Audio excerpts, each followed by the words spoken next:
All right, good morning. It is Wednesday, September 4th. Thanks for joining us at 7. I'm Tracey McCain. And I'm Caitlin Nuclo. You're watching Eyewitness News here on the Wax. We want to say hello to meteorologist Joel Gilardi and welcome back to the 7 a.m. Nice to see you today. Good to see you. We missed you yesterday. Yes. I know. I was not feeling the greatest, but, you know, well, we're glad you're back at it today. And, yeah, tracking, for the most part, decent weather, other than a little bit of fog, which is really localized this morning. Things are looking great. So we're going to start off with that foggier view, and it looks beautiful, though, nonetheless. Obviously, if you're, traveling and you encounter the fog, it's not as pretty, right? But look at that. The sun is about to just, burn this off, so the process is underway. All right, in terms of visibility across the rest of the state, looking pretty good, down to 7 in Salisbury in terms of miles, but, I mean, you could just barely make out some of that valley fog. Otherwise, things are looking great, and temperatures are refreshing once again. 51 Windsor Locks, 46 Salisbury, 47 Willimantic, 56 the warm spot down in New Haven.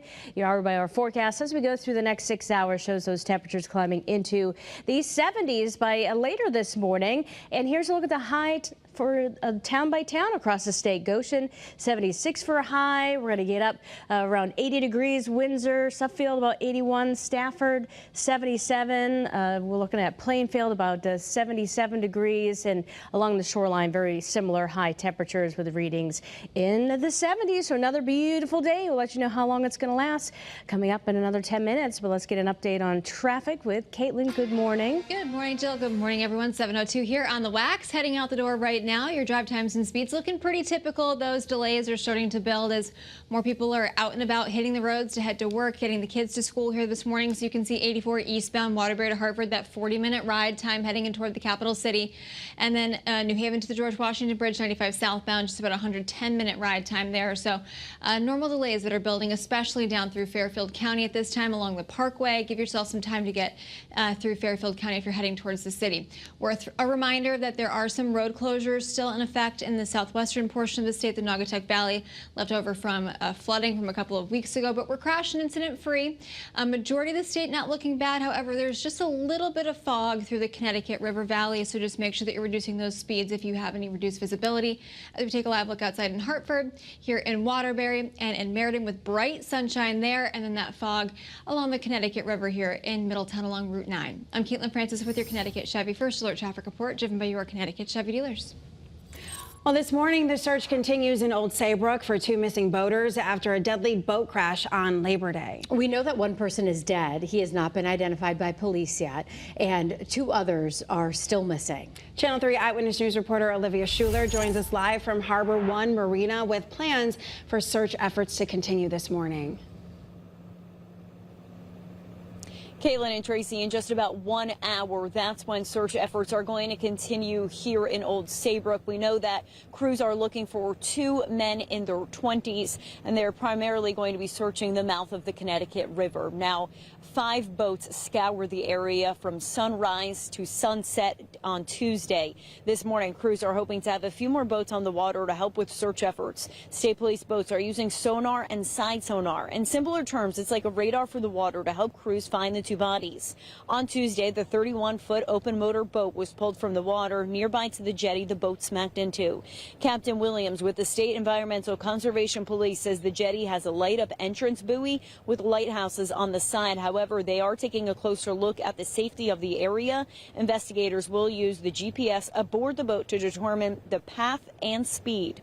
Now, this morning, the driver of the boat is in critical condition at an area hospital. Majority of the other people that were on the boat during the crash that were hospitalized have been released.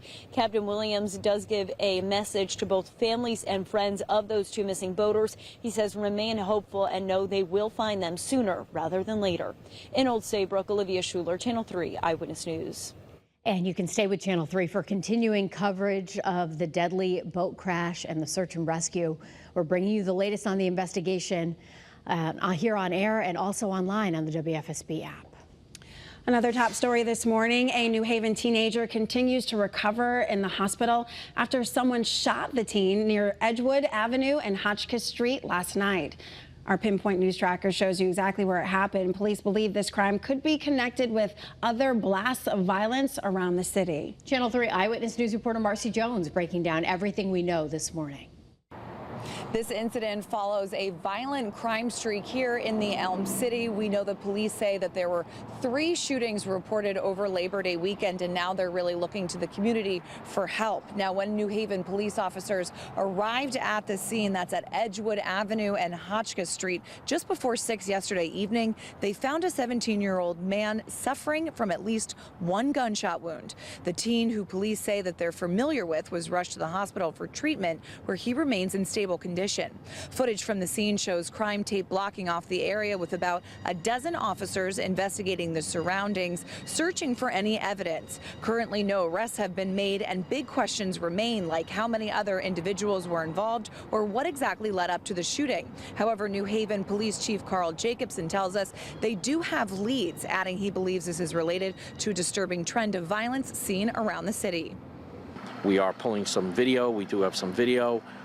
So we're hoping to make a quick arrest and bring this feud to an end. Thankfully, again, that 17-year-old is expected to make a full recovery. However, the New Haven Police Department is asking anybody in the community to keep their eyes and ears open, and if you know anything about these incidents, to give them a call immediately. Reporting in New Haven, Marcy Jones, Channel 3 Eyewitness News.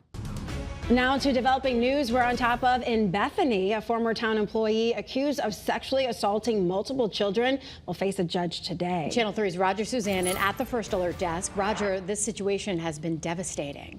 Absolutely. You know, many parents are shocked and, of course, angry about how town leaders handled this situation. In fact, the director of Bethany's Parks and Rec Department even resigned when those accusations surfaced. But today, the focus will be on the suspect, Anthony Mastrangelo, as he is set to appear in court in New Haven just hours from now.